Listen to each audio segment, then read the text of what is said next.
have to look at the idea of machismo, which is deeply ingrained not only in the culture, but also in the history of Central America, specifically Nicaragua. And what we see is men, typically, exerting their power over family members and other women to establish their dominance and their power, their role, that traditional gender role that the man is the head of the household, the job, etc. So when we go back looking into the 80s and the time before the 90s, we don't hear anything really about child abuse or sexual abuse because it was accepted and that was the norm, because that's the culture and that's the history that we have with this idea of machismo.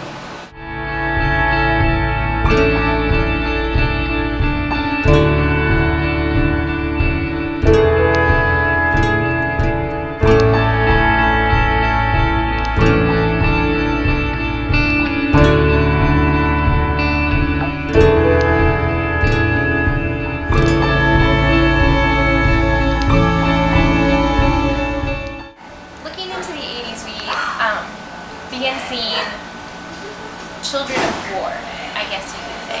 Whenever you have war and conflict within a family, within a culture, within a country like Nicaragua, the children, much like the everyday citizen, feel the brunt of something that they don't even understand. Children are killed for something that they've never even heard about, ideas that haven't even been built into their mentality. And child survivors of the war have so much during their developing years that have never been explained to them. There's no resources in Nicaragua to get therapy or psychological help for the abuse that you've experienced from a war. Child abuse is anything that hinders the development of a child, and you could very much call a revolution and a war child abuse, because it affected this whole generation's development. That's that.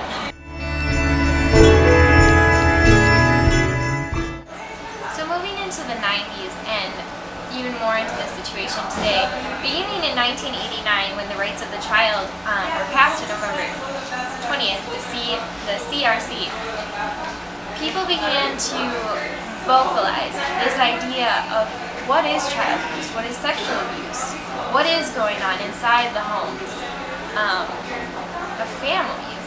And so along with all these other NGOs that were rising up for all these other causes, the revolution also in like the 90s with the winning of Chamorro also gave a space and an opening for a huge emergence of NGOs with their focus completely on the rights of children.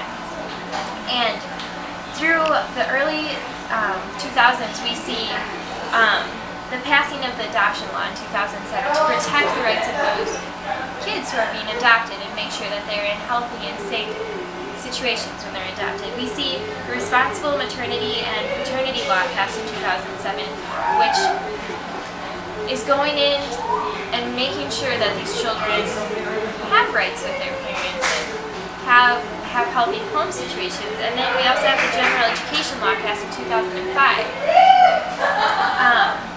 requiring that these children get an education. But the sad reality that we see today is not that these laws are being enforced at all. Daniel Ortega has very much dropped the ball on this, and many people say you cannot look at what Daniel Ortega says, but you have to look at what he does. And while he passed these laws and brought this about, he hasn't really helped enforce any of them. One mother says the only thing that she's seen with his love program, which is reaching out to street children to get them off the street, is just that he's preventing kids from working. And she says once in a while the police will show up at your doorstep and say, hey, we're taking your kid away because he was on the street light. And there's not any love in this program that's happening that he put into place.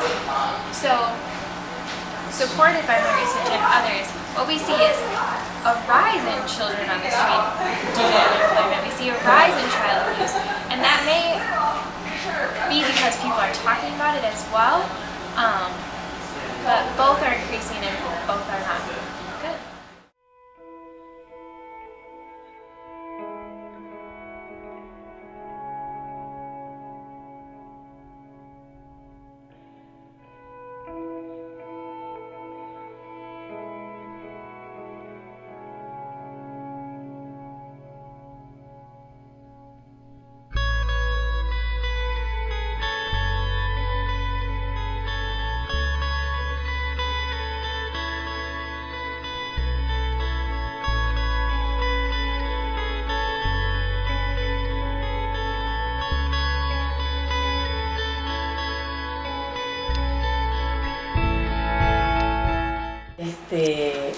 Sí, aquí en Casa Alianza, Nicaragua, nuestro perfil de atención es de adolescentes de 13 a 17 años.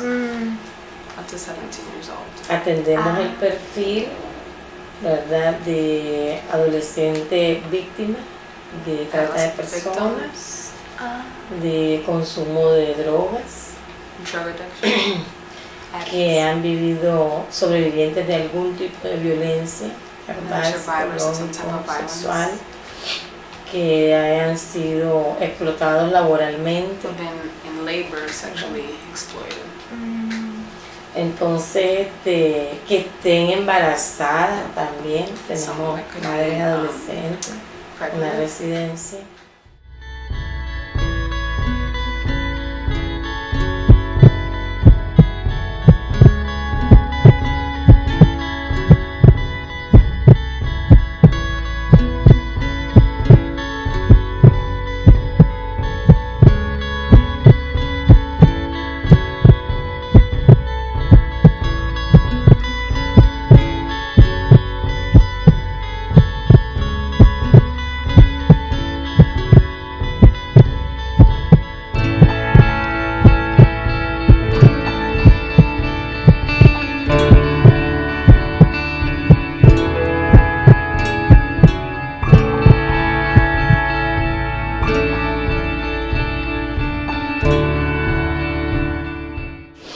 Muchas de las niñas que están en explotación sexual comercial y que están en las calles consumiendo droga salieron de sus casas por abuso sexual.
Child trafficking, I was able to talk to Anthony Gennaro, who works down in Nueva Vida, which is a barrio outside of Ciudad Centino.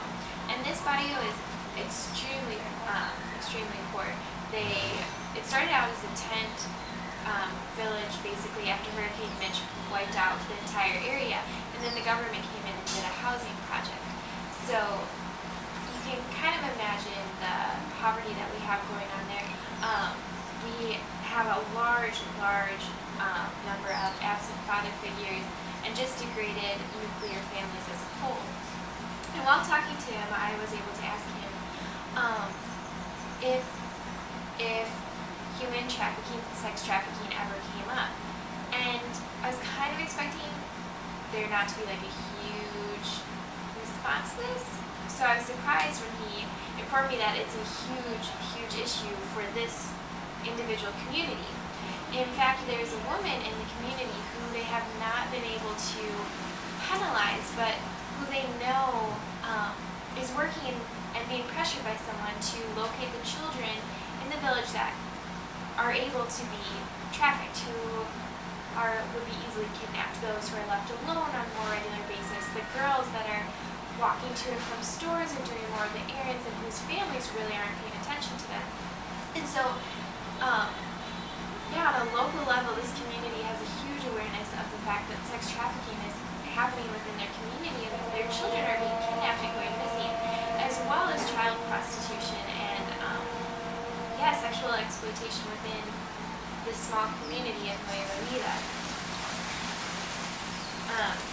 He says he has students who come to class and tell him about men who've offered them money to go home with them that night, and etc. So if sex trafficking is so well known in this small community where they have such limited access to information, you know that it is a huge problem. And it is a huge problem on the national level as well, which was reiterated in Casa Alianza, where they deal with victims who were involved in trata de personas, or human trafficking. So it's definitely something that's being brought up on the radar on the world level, as well as more people are becoming aware of this situation.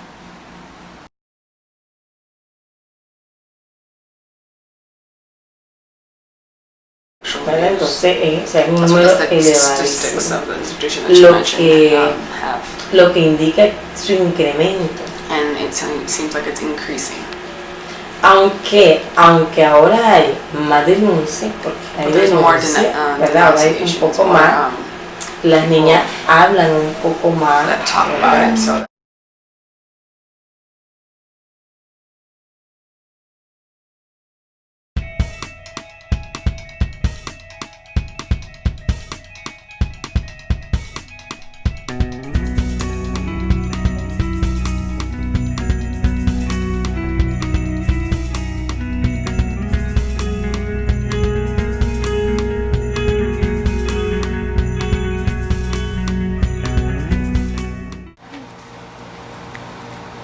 The beautiful thing about my research is I discovered that there is hope and there is a rising movement in Nicaragua for change. These people have an energy, a hope, and a motivation to change things when they find them, as we can see throughout their history. And now that childhood abuse is recognized as something that clearly damages a person into their adulthood, and the problems of sexual abuse and the problems of machismo are being recognized and talked about more. And in 1992, an organization that was first started in Germany called Weilwasser, it's a group that teaches women how to form self-help groups, to talk with each other, the power of spoken word. And they came over in 1992 to Nicaragua, and they formed what is known as Raging Waters.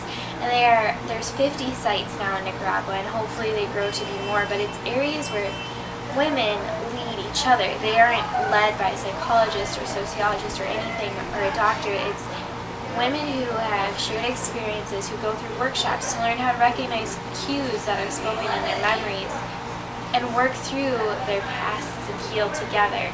And there is a healing process. And as Casa Alianza mentioned, they also have self-help groups where people heal through the power of spoken word. And that's like one of the greatest lessons I believe we've learned here in Central America, is the empowerment that spoken word has. Every time you're able to share your story with someone, it's almost as if you share that weight, and you're empowered, that you're not having to live in silence or live hidden.